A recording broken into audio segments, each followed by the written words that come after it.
Hello बच्चों, आज मैं तुम लोगों को प्रोबेबिलिटी में एक क्वेश्चन कराने जा रहा हूं बेस थ्योरम का। ठीक है, तो पहले इस क्वेश्चन को पढ़ लीजिए, फिर इसके बारे में मैं तुम्हें सारी बातें बताता हूं। ठीक है, let there are 3 bags ABC.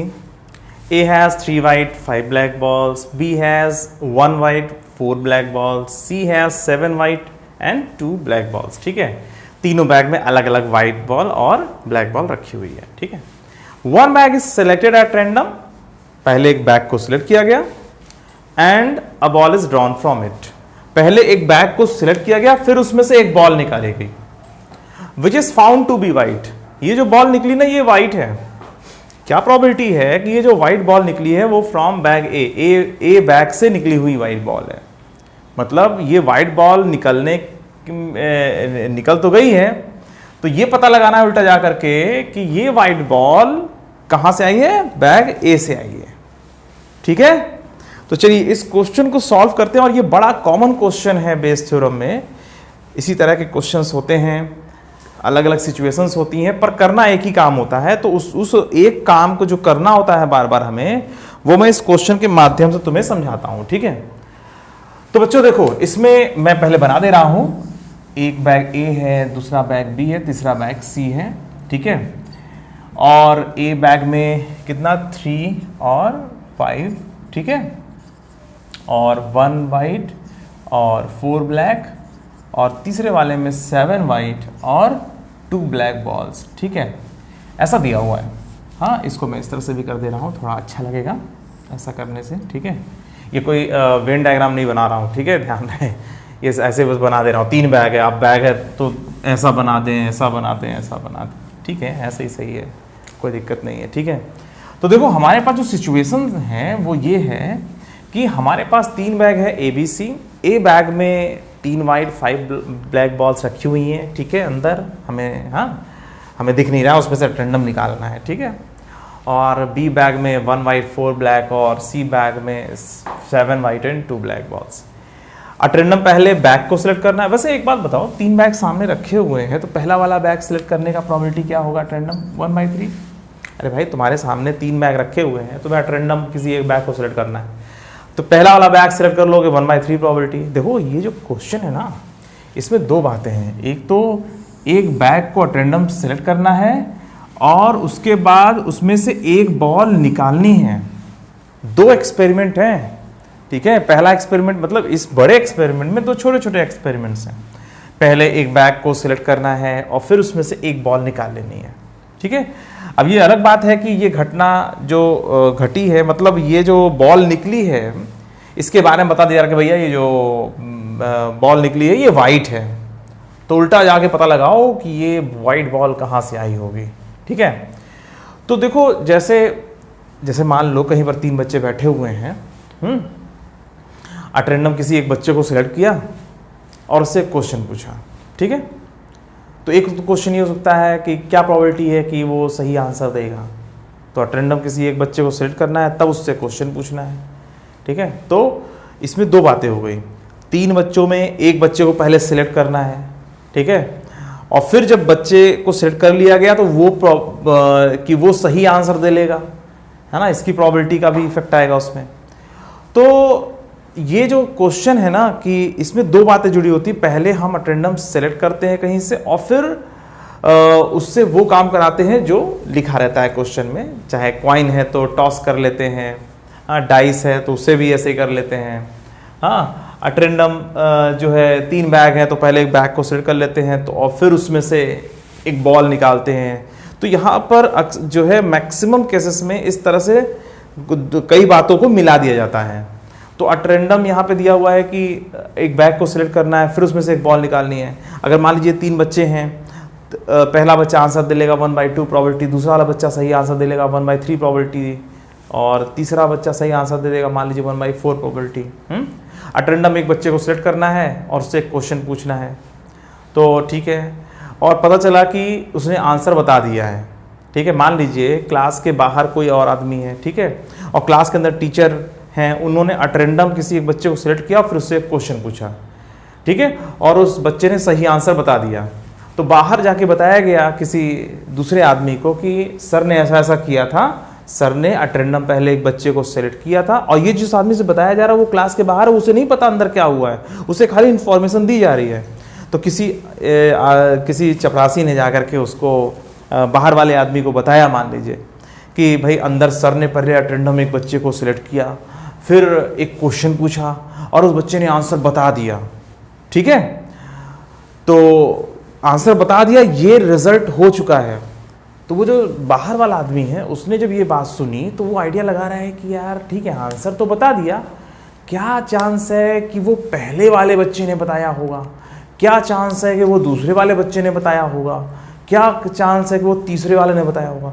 तो एक घटना घट जाती है, उसके बारे में किसी को बताया जाता है, तो वो जो जिसको बताया जाता है वो आइडिया लगाता है कि ये कहाँ से हुआ होगा, ठीक है। जैसे इस क्वेश्चन में ये जो एक्सपेरिमेंट हो रहा है ना, इसके बारे में तुम लोगों को बता दिया जा रहा है कि भाई किसी ने क्या किया, मतलब किसी के पास ये 3 बैग थे, कुछ वाइट कुछ ब्लैक, वाइट ब्लैक बॉल्स उसमें थी, और एक बैग को अटेंडम सेलेक्ट किया गया, फिर उसमें से एक बॉल निकाली गई, पता चला कि वो मतलब कि वो जो बॉल थी वो बॉल वाइट निकली। ये किसी दूसरे आदमी को बताया गया और वो यहाँ पर तुम्हें बताया जा रहा है। तो तुम्हें आइडिया लगाना है कि अगर वो वाइट बॉल निकली है तो वो वाइट बॉल बैग ए से निकली होगी, ठीक है। तो ये तुम्हें आइडिया लगाना है इसका। समझ में आ रही बात? बेस थ्योरम का सिस्टम समझ गए? इस क्वेश्चन को इतना बढ़िया से समझो कि जब कोई क्वेश्चन तुम देखो, जब तुम किसी बुक से उठा के पढ़ रहे हो या कुछ है ना लगा रहे हो क्वेश्चन, तो वहां पर तुम्हें इस क्वेश्चन से फायदा नजर होता हुआ समझ में आए, ठीक है। अब देखो यहाँ पर बैग ए को अटेंडम सेलेक्ट करने का तरीका, मतलब प्रोबेबिलिटी 1/3 थी, बैग बी को अटेंडम सेलेक्ट करने की प्रोबेबिलिटी 1/3 थी, और बैग सी को भी अटेंडम सेलेक्ट करने की प्रोबेबिलिटी 1/3 ही थी। अच्छा, पहले वाले बैग से वाइट बॉल निकलने की प्रोबेबिलिटी क्या होगी? 3/8। अरे भाई किसी बैग में 3 वाइट, ऐसे भी पूछ रहा हूं तुमसे, अभी आगे वाला काम बाद में करेंगे, पहले समझो। अगर पहले वाले बैग से वाइट बॉल निकले तो इसकी प्रोबेबिलिटी क्या है? तो 3/8। अगर पहले वाले बैग में 3 वाइट 5 ब्लैक बॉल्स रखी हुई हैं, हाँ 3 वाइट 5 ब्लैक बॉल्स, उसमें एक बॉल निकालना है, तो वो बॉल वाइट निकले, इसकी प्रोबेबिलिटी क्या है? 3/8। जाहिर सी बात है। दूसरे वाले बैग से वाइट बॉल निकलेगी तो 1/5 प्रोबेबिलिटी, और तीसरे वाले बैग से वाइट बॉल निकलेगी 7/9 प्रोबेबिलिटी, ठीक है। तो जो है अब पहले बैग को सिलेक्ट करना है तब हमें बॉल निकालना है, तो पहले वाले बैग से वाइट बॉल निकाला है, इसकी प्रोबेबिलिटी क्या होगी? 1/3 इंटू 3/8। ये तुम्हें बात समझ में आती है? 1/3 इंटू 3/8 होगा। अरे भाई पहले बैग को सिलेक्ट करना है तब ना बॉल निकालोगे। भाई 3 बैग रखे हुए हैं, वाइट बॉल पहले वाले बैग से है ना, तो 1/3 पहले बैग तो सिलेक्ट हो तब ना उसमें से बॉल निकालोगे। तो पहले ये पहला वाला बैग सिलेक्ट कर लिया, फिर उसमें से एक बॉल निकालना है।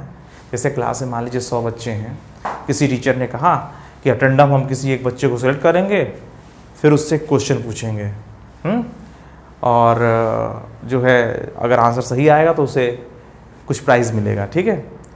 तो अटेंडम, अब मान लीजिए कोई बच्चा बैठा हुआ है तो उसके आंसर देने की प्रोबेबिलिटी मान लीजिए 1/5 है। मान लीजिए क्लास में बच्चे बैठे हुए हैं, 100 बच्चे हैं, और हर बच्चे की प्रोबेबिलिटी मान लीजिए 1/5 है कि अगर उससे क्वेश्चन पूछा जाएगा तो वो बता देगा। तो एक बच्चा क्लास में बैठा हुआ है, वो अभी पूरा एक्सपेरिमेंट हुआ नहीं है, ये वो बच्चा सोच रहा है कि अभी ये होने वाला है, क्या प्रोबेबिलिटी है कि आज मैं प्राइज़ जीत के जाऊँगा। तो इसमें 2 बातें हैं, उसके प्राइज़ के जीतने के प्रोसेस में 2 बातें हैं कि पहले तो अटेंडम सर उसको सेलेक्ट कर लें।